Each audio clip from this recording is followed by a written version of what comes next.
Hi అండి. Welcome back to our channel. అందరూ ఎలా ఉన్నారండి? బాగున్నారా? ఇవాల్టి వ్లాగ్ చూసే ముందుగా లైక్ చేయండి. సబ్స్క్రైబ్ చేసుకొని వాళ్ళు సబ్స్క్రైబ్ చేసుకోండి. ఇవాల్టి వ్లాగ్ వచ్చి ఇంకా పొద్దున్నే ఇక్కడైతే పనులన్నీ అయిపోయిన తర్వాత ఇంకా టిఫిన్లు కూడా చేసేసాము. ఇంకా కొంచెం టీ పెట్టుకొని అయితే తాగుతున్నాము. ఇంకా ముందు రోజు అక్కాళ్ళు కేక్ కట్ చేశారు కదా, ఇంకా అప్పుడైతే చిన్న చిన్న పీసులే తిన్నారన్నమాట. పొద్దున్న తినొచ్చులే అనేసి అని ఫ్రిడ్జ్లో పెట్టేశారు. ఇంకా పొద్దున్నే పిల్లలైతే టిఫిన్లు అయిపోయిన తర్వాత ఇంకా కేక్ ఉంది కదా తినేయండి అనేసి అంటే దేవిని కట్ చేసేసి పిల్లలందరికీ ప్లేట్లో పెట్టేసి ఇమ్మనేసి అంటే ఇస్తుంది.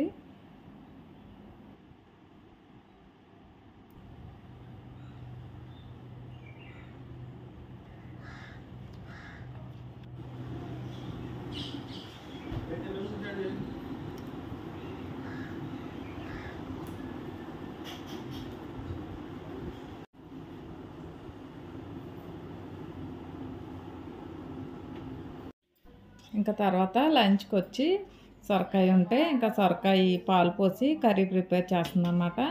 ఇంకా నైట్ అయితే వచ్చేటప్పుడు బావగారు ఒక 4 కట్టలు గోంగూర తీసుకొచ్చారు. ఇంకా పొద్దున్నే మొత్తం అంతా క్లీన్ చేసిన తర్వాత ఇంకా చెల్లి అయితే గోంగూర పచ్చడి, నిలవ పచ్చడి ఉంటుంది కదా, పచ్చడి ప్రిపేర్ చేస్తుందన్నమాట. ఇంకో పక్కనైతే రైస్ పెట్టింది. ఇంకా పచ్చడికైతే పచ్చిమిరపకాయలు అన్నీ తొడేలు తీసేసుకొని వేసుకున్న తర్వాత ఇంకా ఆయిల్ కూడా వేసుకొని, గోంగూర అనేసరికి పులుపు కాబట్టి కారం ఎక్కువే పడుతుంది కాబట్టి పచ్చిమిరపకాయలు, ఎండుమిరపకాయలు 2 వేసి ప్రిపేర్ చేస్తుందన్నమాట. చేసుకుంటే ఎండుమిరపకాయలు ఒక్కటితో చేసుకున్నా కూడాను టేస్ట్ బాగుంటుంది. కాకపోతే కొన్ని పచ్చిమిరపకాయలు కూడా వేసి ప్రిపేర్ చేస్తుంది. ఇంకా పచ్చిమిరపకాయలు కూడా వేగిపోయిన తర్వాత ఇంకా వాటిని పక్కకు తీసేసుకుని క్లీన్ చేసి పెట్టుకున్న గోంగూర వేసుకొని ఇందులో ఉన్న వాటర్ శాతం వచ్చేంత వరకు, దగ్గర పడేంత వరకు మగ్గించుకోవాలి.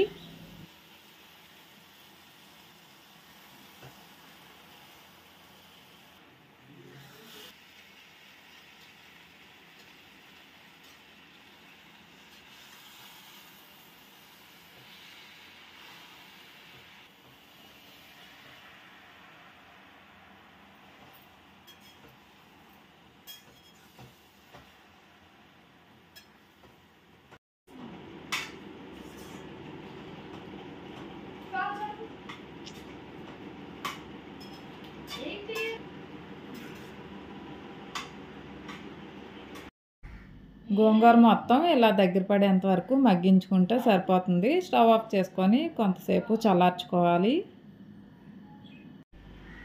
మిక్సీ గిన్నెలోకి వేయించి పెట్టుకున్న ఎండుమిరపకాయలు, పచ్చిమిరపకాయలు వేసుకున్న తర్వాత ఒక 10-15 వరకు వెల్లుల్లిపాయ రబ్బలు, అలాగే జీలకర్ర, కొంచెం సాల్ట్ వేసుకొని మొత్తం అంతా మెత్తగా పేస్ట్ చేసుకోవాలి.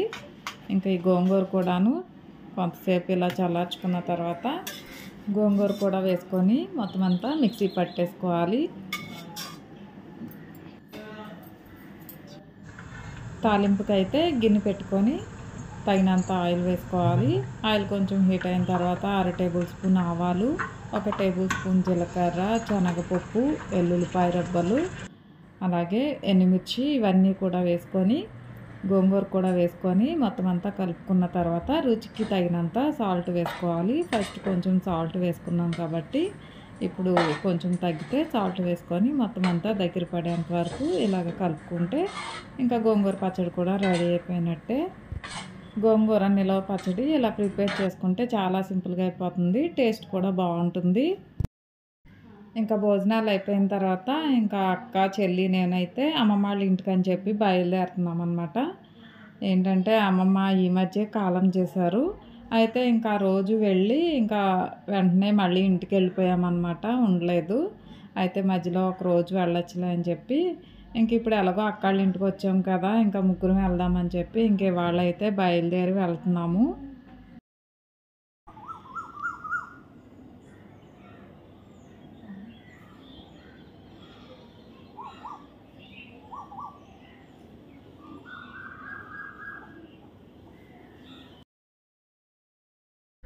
అమ్మమ్మ వాళ్ళ ఇంటికైతే వచ్చేసాము.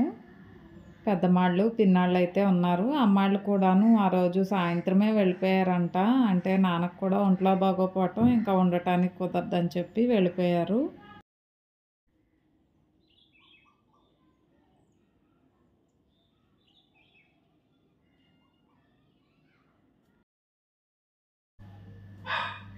ఇంకా పెద్దమ్మాళ్ళైతే ములగ చెట్టుకి కాయలు వచ్చినియి అని చెప్పి తీసుకెళ్ళమని కోయించారు.